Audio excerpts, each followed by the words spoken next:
Happy Friday, everyone.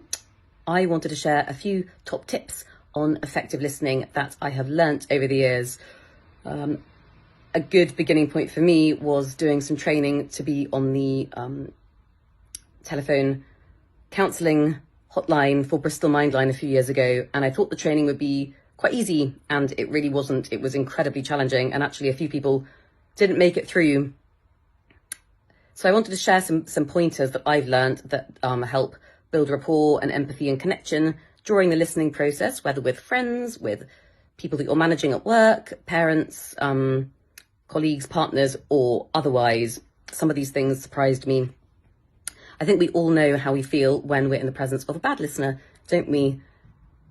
Those sorts of people who jump in, who interrupt, who make assumptions. You might feel frustrated, unheard, irritated, and you might find yourself, as I occasionally do, preempting those things before meeting up with somebody like that. Or perhaps you notice you're the one doing all the listening and there isn't much questioning going on from the other side.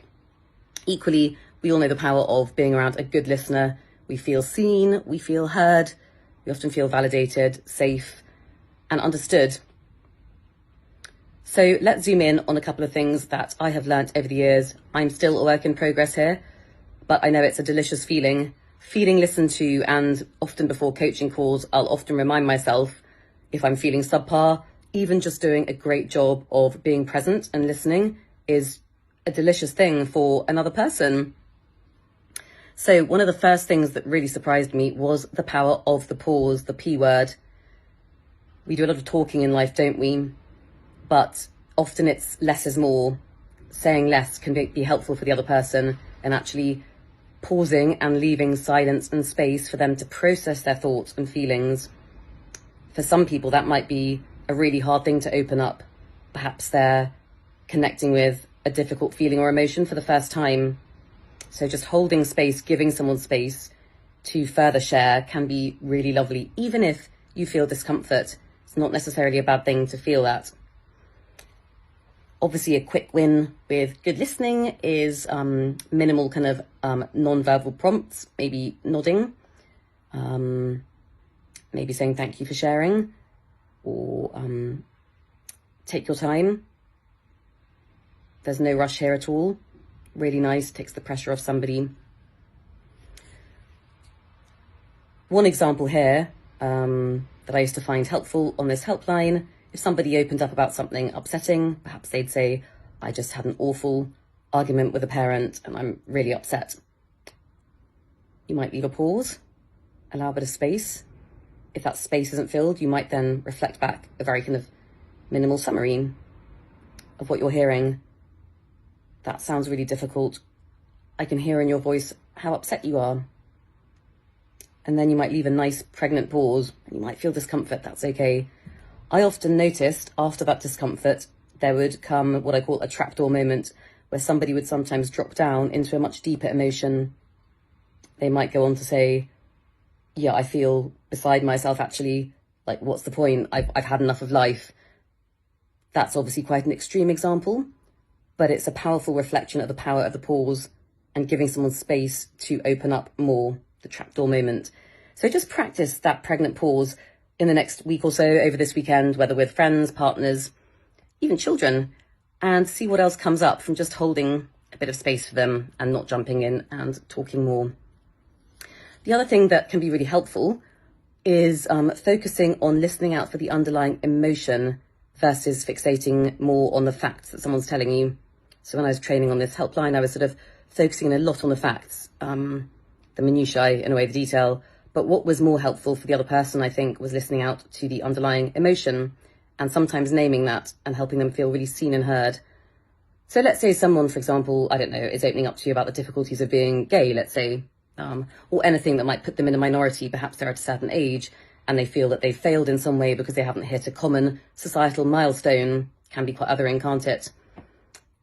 You might be listening out for underlying emotions. You might hear emotions like shame or grief or horror even, and you might name those.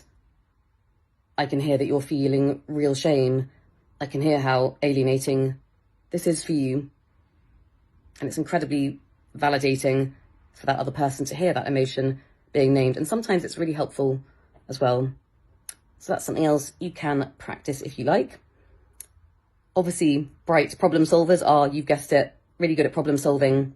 And sometimes people mean well and they want to go in and solve the problem. But how do we feel when we just want to talk and share and sometimes vomit out our stress or distress? Can feel really invalidating, can't it, when someone jumps in and just tries to solve the problem, even if they mean well. So remember, it can be very powerful just to help hold space for someone to explore their emotions. We don't often want those problems to be solved, particularly if we're women, not to generalize, but yeah, it's nice for someone just to hold space, even if it's saying, that sounds really shit. I don't know what to say. Something else that surprised me during this listening training was that authenticity is one of the core tenets of effective listening, being authentic. So even if you don't know what to say, you can say, I don't know what to say. I wish I could solve this for you. What would be helpful for you right now? So try and be authentic rather than perfect, because there is no such thing as perfection. The final pointer, which is helpful to remember, is the two different types of communication and the different percentage impact of both. So we often get quite fixated on getting the words perfect, don't we? Whether in presentations at work, in interviews, in tricky conversations we're nervous about with partners or friends or otherwise. But surprisingly, the non-verbal stuff has a 65% impact on the other person versus the verbal, the words. So what do we mean by non-verbal? Things like eye contact, smiling, body language, open body language, a gentle tone, and a measured pace. So think about those people. I'm thinking back years ago to an ex who was always very gentle in his tone, always spoke with a nice slow pace, particularly when he was trying to raise something that might piss me off. And it was quite hypnotic and comforting, and I noticed how effective that was. So don't get too worried about getting the words perfect. Obviously, words do matter, but how you say things in a gentle, warm tone can have a huge impact. So those are some top tips that I found helpful over the years. Perhaps you'd find those helpful too. Perhaps you know them already. If not, just enjoy practicing those at home, at work, and see how you feel and see if anything changes.